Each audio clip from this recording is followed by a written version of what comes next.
Well, welcome back, everybody. I'm Luke Ivanovich, your host of the Information Transformation podcast, where we talk about everything from records and information management to the latest Microsoft innovations to industry case studies and everything around how to digitally transform your organization to not just survive, but to thrive in the modern workplace.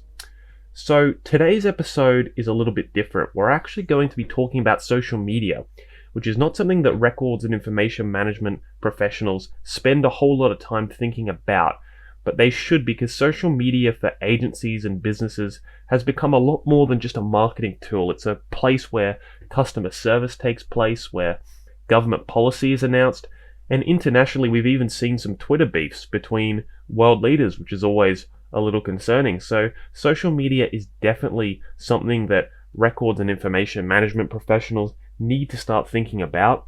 And to delve into this further, I've invited a very special guest. Nathan Cram is the founder of Brolly, Australia's very first social media archiving platform.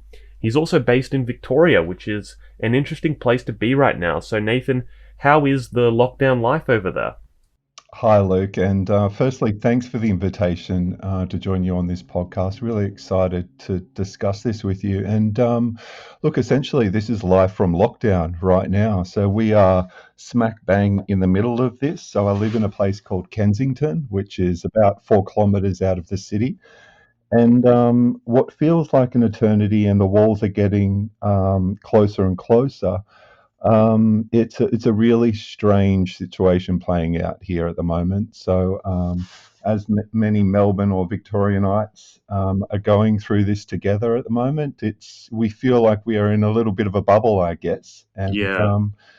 it's going for walks around with our face protection masks on, keeping our distance, and it's a strange thing that's playing out at the moment. So, fingers crossed that these numbers start getting down, and I'm not sure what the new normal will be, but a bit of normality, hopefully, would be a fantastic thing for everyone here.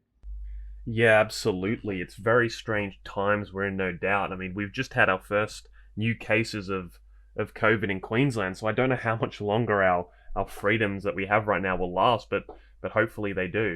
Yeah, no, look, it's a scary thing. The great thing is that the community down here are all sort of working together. I sense from what I can see in my local community anyway, with masks on and keeping the distance and whatnot. So, look, hopefully together we can get on top of this. But yeah, some scary numbers and whatnot sort of going around at the moment. So hopefully everyone's safe and taking care wherever you might be listening to this podcast. So if you're Victorian, I wish you well and take care. Yeah, absolutely. So, speaking of all this coronavirus craziness, I mean, we've seen over the past, 4 to 5 months, during this pandemic, social media platforms like Twitter and Facebook almost become the go-to place for actually getting medical advice from experts, whether it be, a health department or an international organization like the World Health Organization. So, my first question for you, Nathan, is how, from your perspective, has social media use in government agencies changed over the past 4 to 5 months? Yeah, it's a really good question, Luke. So it's been really interesting to observe this through customers that are connected to the platform, and also new customers that are just starting to sort of get underway in regards to social media archiving. What we're noticing now is that there's a significant increase in social media engagement, and that's organizations, various departments, agencies, publishing, be it support and advice, community engagement, alerts and warnings, and just general customer support type handling of responses. So we've noticed this, and I guess the reason for this is that a lot of other, be it council chambers where people could walk in and ask a question, essentially, if you're Victorian Yeah. based, are shut down or locked down now. So social channels are a way for the community residents and citizens to actually connect with Mm. subject matter experts directly in these government or agency authorities. So we're seeing a huge uptake, And obviously, from a record count perspective, a lot of engagement going on. And typically, a lot of our customers Mm, now are seeing just spikes in this engagement where it goes up. And the likes of Department of Health and Human Services here in Victoria are a Brolly customer. And it's amazing to see just that increase, but also that engagement from that department that are responding to very specific questions that the community have that typically would have come through maybe mm, a telephone line or an email. Now it's in the form of a Facebook post where other members of the public are able to see that question along with the response mm. from the department or the agency. So I think this whole sort of pandemic situation has really skyrocketed the use of social media for community engagement and enablement, and it's really interesting to see what's going on at the moment. Yeah, that's really interesting. And it makes me think because a lot of people, at least historically in the records and information management industry, when, met with the topic of social media record keeping, have had a bit of an apathetic response of like, well, why should I care about this? So, how do you see that sentiment changing in the industry? And do you think that this whole pandemic and the uptake in social media that we've seen among government agencies, particularly, do you think that has really woken people up to the importance and value of social media? Yeah, it's a good point, Luke. I think there's new light being shed on social media, its use, and how it aligns to other communication channels that may exist within many of these organizations. So, when you look at other forms of engagement, be it telephone lines or just websites, community forums, email, right down to hard copy printer materials, Yeah. they all have mechanisms in place to be preserved or archived, essentially.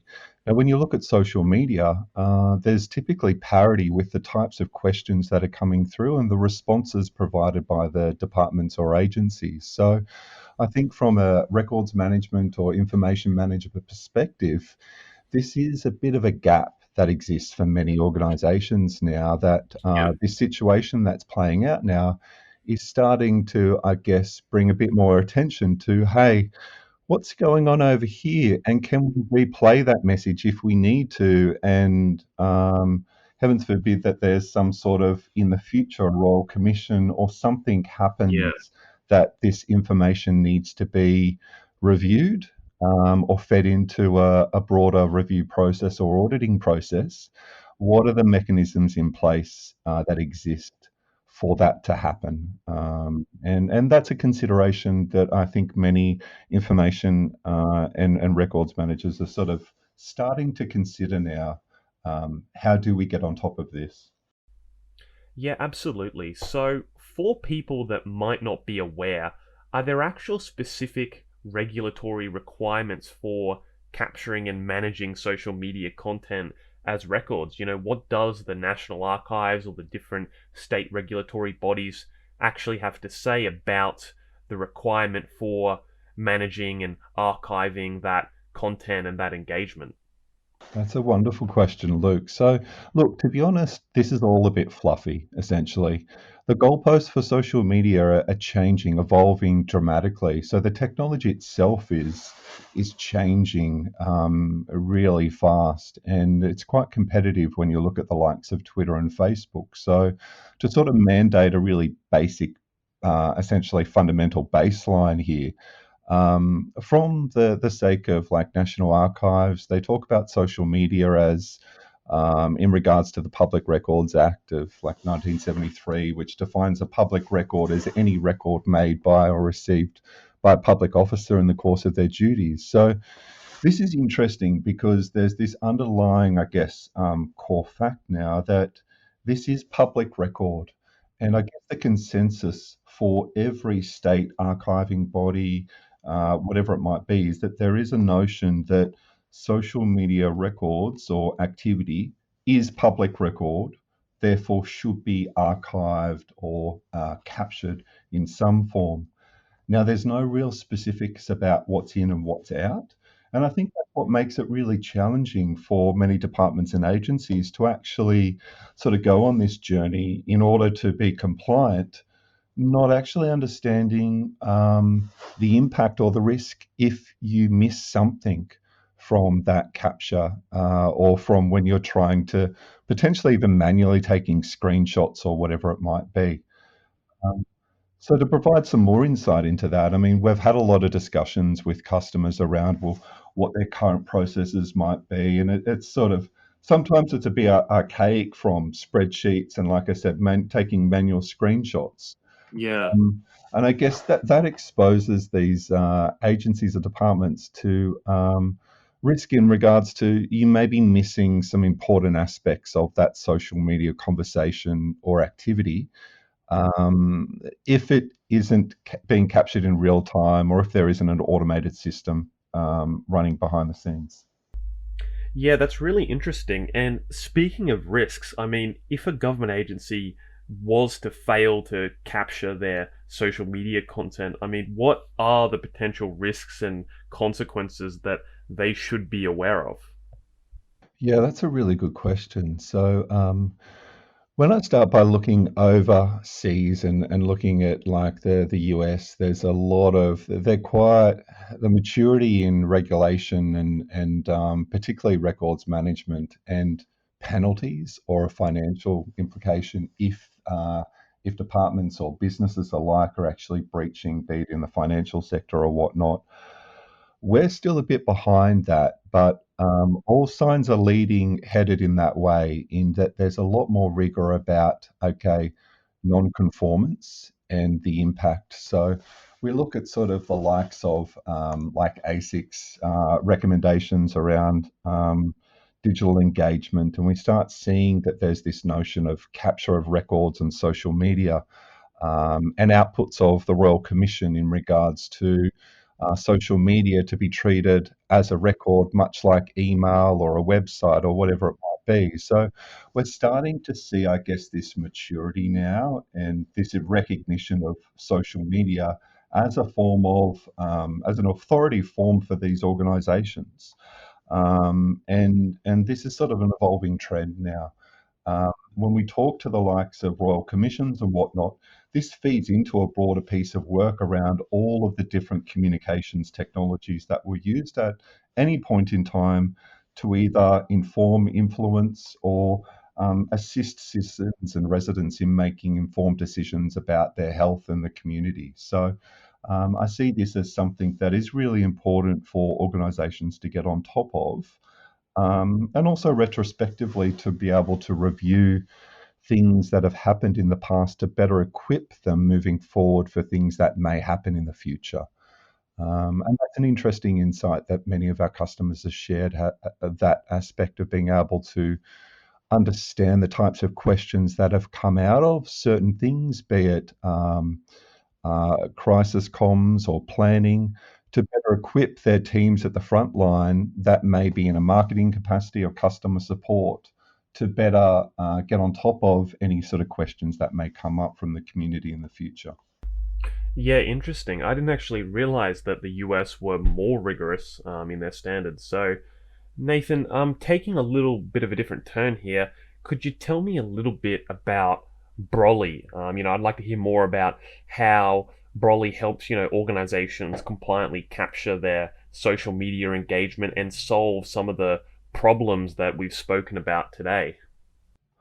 Yeah, okay. So Broly's real focus here is to run behind the scenes, so constantly 24/7 in real time. So essentially, when a customer connects to Broly, it does two things. The first thing that it does is that what we call a historic crawl service fires off, and it captures what it can from the beginning of time for that Twitter, Facebook, LinkedIn, YouTube, Instagram account, whatever that social presence might be.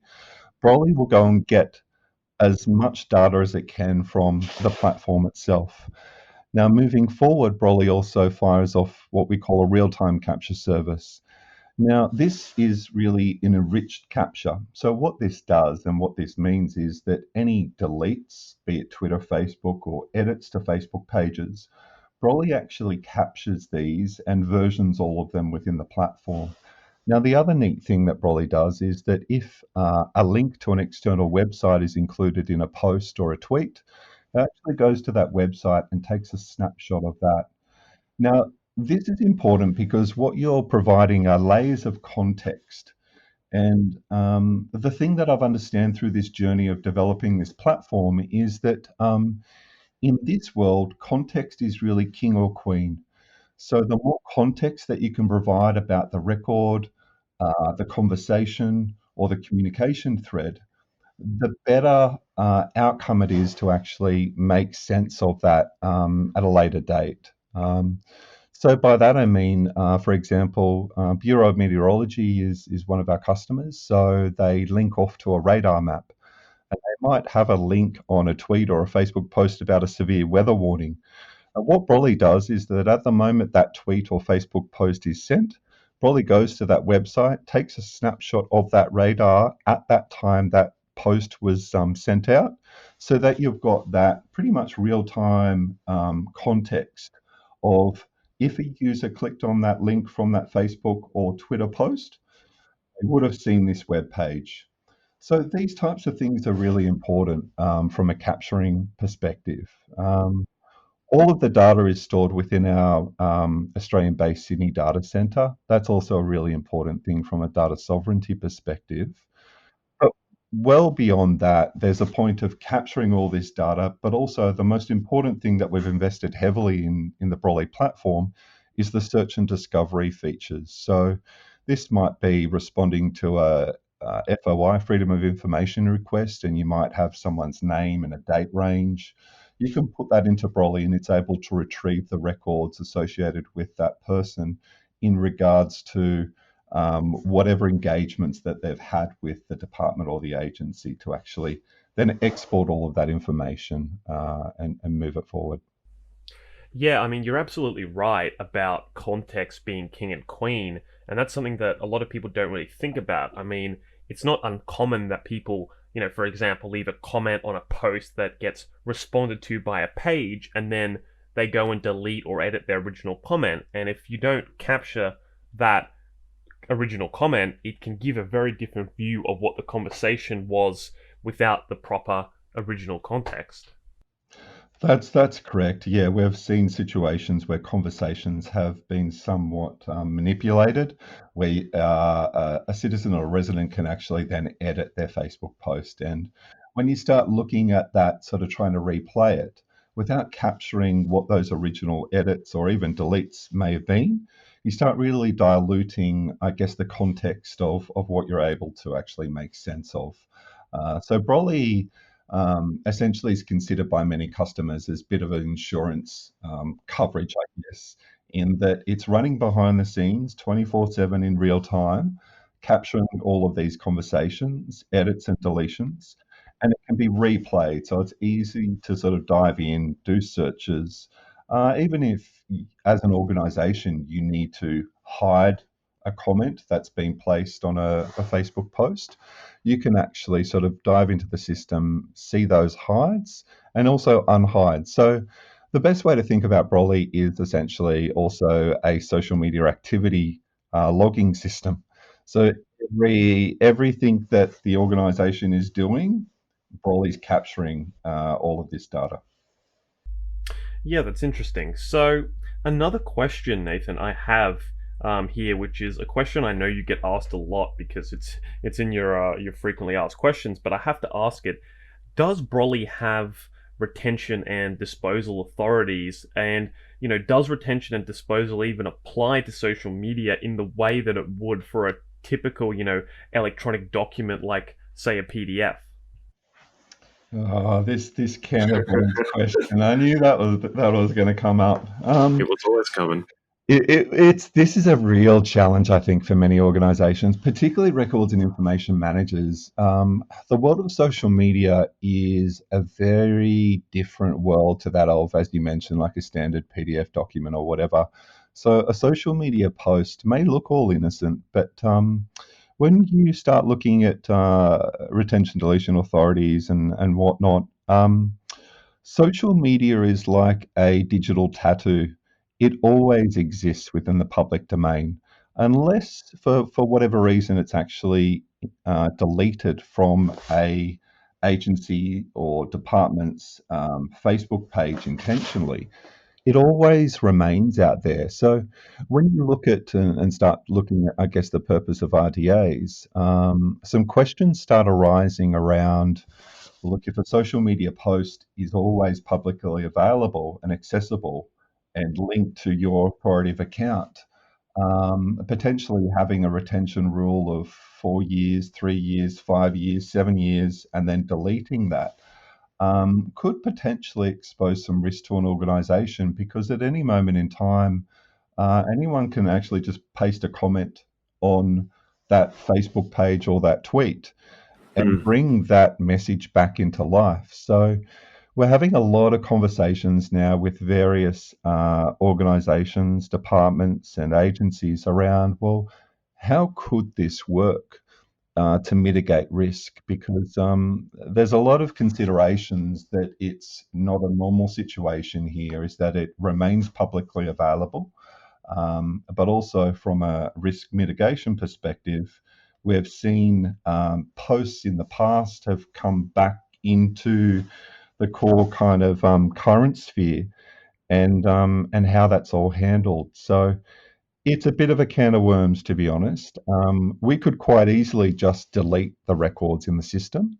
Yeah. We really want to design a system that mitigates against the risk. And I think social media in its own right is an interesting situation that in the world of information and records management, we sort of haven't come across this yet. There's no sort Yeah. of systems that can easily handle this. So yeah, look, it's something that's a work in progress, and sort of continue to have some interesting conversations and workshops with customers to really get to the bottom of how can we make this work, but also Mm. be mindful of the risk and trying to mitigate that somehow. Yeah, I mean, it's definitely a very different world. I mean, a lot of the time when, I might just be scrolling through my Facebook feed and I'll see a video that's gone viral, and then I'll see that the actual date that it was, published was 6 years ago, and then it's been obviously repicked up and republished maybe by an outlet, and then it's gone viral again. So it's not just something that you can be like, oh, well, if a post was made 7 years ago, we can just delete it because, like you said, someone can comment on it again or repost it, and then all of a sudden it's back in the social media stratosphere, and it can be, it can pick up a lot of steam. So yeah, it's definitely a unique world. Yes, yeah, you're right. And I think that sort of poses a challenge in that it's not easily something that we can just sort of cut off and drop off. So, like I said, we're sort of working with a number of organizations to apply some automated topics and some sort of get a sense of like potentially high risk content that may come back in. But Hmm. it's still really early days for that. Uh, Yeah. yeah. Yeah, absolutely. So you've talked, Nathan, a little bit about, where the product's going. So I don't know how much you can share about this, but what's the roadmap for Broadly look like? I guess, how do you see the product evolving over the next few years? Yeah, that's an exciting question. So, when we first started this, we wanted to make sure that we provided the most comprehensive service so that nothing slipped through the cracks here and didn't put anyone at any risk. And as we sort of move forward, what we've started to realize now is how valuable this information is for many organizations and how they can refer back to this. So, to things that have happened in the past to better inform how they make decisions for communications moving forward. So, with that in mind, what we've got is a whole raft of different programs of work at the moment around looking at some basic insights and sentiment, Hmm. applying some automation to topic identification, so to sort of try and get into that RDA space of classification of what type of messages these are, and if Yeah. any applicable RDAs need to be applied and what it should be. But we've also started an exciting partnership with Melbourne University and their data science and engineering teams Okay. around applying some of the AI systems to identify topics to help moderate conversations and see sort of a quite an exciting roadmap of work coming forward here to sort of really extend the capacity beyond just a compliance aspect or conversation, so customers can glean some additional value from this valuable data set that they have captured. Mm. Yeah, sounds like we can look forward to, some really interesting developments. Well, I think that actually covers everything I wanted to talk with you about today, Nathan. So, thanks so much for coming on the podcast, firstly. I mean, it was a pleasure as always. And for our listeners, thank you guys for tuning in, and we'll hopefully be back again next month. So, see you later. Thanks, Luke, and take care and stay safe, everyone.